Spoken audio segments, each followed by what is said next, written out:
ایها الذین آمنوا اے هغه خلک چې ایمان راوړي کتب علیکم القصاص پر تاسو باندې قصاص پرس کړی دی فی القتل د قتل په باری کې الحر بالحر آزاد د آزاد په بدله کې والعبد بالعبد غلام د غلام په بدله کې والانثى بالانثى شذ د شذ په بدله کې فمن عفی له من اخیه شیء پس که چیرې معاف کې د هغه ورور څه فاتباع بالمعروف پس طریقه سره د معاف کې واداء الیه باحسان اور دی ادا کی پس طریقه سره غدیت ذالک تخفیف من ربکم والرحمه دا اسانی د تاسو د رب د خواصه او رحمت دی فمن اعتدى بعد ذلك پس کدا غورستا چا زیادتی وکفله عذاب علیم دا غد بار دردناک عذاب دی دا سورۃ البقرہ آیت نمبر 128 دی پدې کې الله رب العزت د قتل په باری کې قانون بیان کړی دی یهود او نصارا قانون جلاو د اسلام قانون جلا دی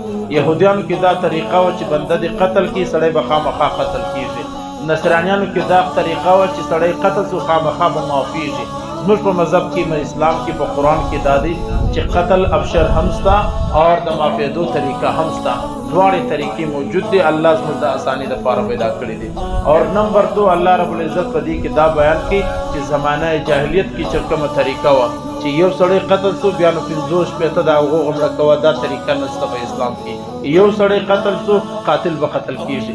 یو سړی زیاتې و که بس هغه قاتل به قتل کیږي دا کوم چې زما استاد په معاشره کې زموږ په علاقو کې د مزکو سهونی سه د رشتو سهونی سه د شوزو د معاملات سهونی سه د پیغور سهون بس د هر شي چې د سیستم راواخل یو سړی قتل سو نو نه هغه علاقه والا پرېږدي نه د هغه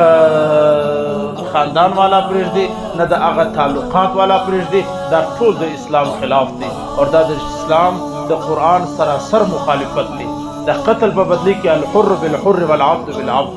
د آزاد په بدله کې به آزاد یو سړي قتل کړ دی هغه به قتل کیږي که هغه غلام دی که آزاد دی د یو په بدله کې به څه نه کیږي اور دا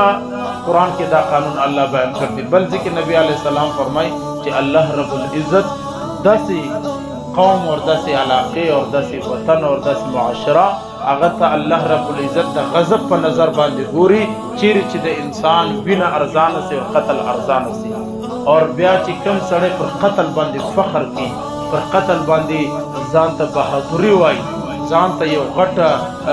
ملکی یا چتراهټ وای چې قتل می کړی دی زه خو نو اوس داسې غونډه زه خو نو داسې بدماشم زه خو نو داسې دا زما قتل زما دپاره غټ یو داسې یو لکه احساس چې دی تر دې بدترینه شخص په دنیا کې نشته دا د حضور علیه السلام فرمان دی به هر حال الله فرمایي یو طریقه دا ده چې قتل کې دویم طریقه که چیرې معافی بیا دوی طریقې دي چې کوم سړی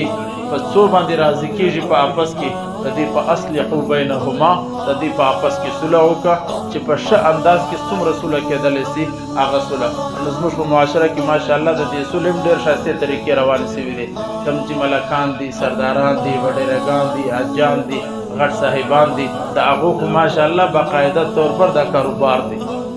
ستاسو اخیستې د هغه څه اخیستې د هغه څه اخیستې د هغه څه اخیستې بعد یو ګیم برابرېږي نن ډوډۍ پلانکۍ ډوډۍ بیا ډوډیانې کې چلیږي هغه غریبان په وینو کې سره سره کې هغه لس نور کې مړه سي د ملکانو د سردارانو د وډېرګانو د حاجانو روغ نه کېږي د هغو پیسې نه پوره کېږي بیا مطالبات کېږي زه ستا روغ در کوم په دونې در کوم ستا روغ در کوم په دونې در کوم ډېر کفرانه نظام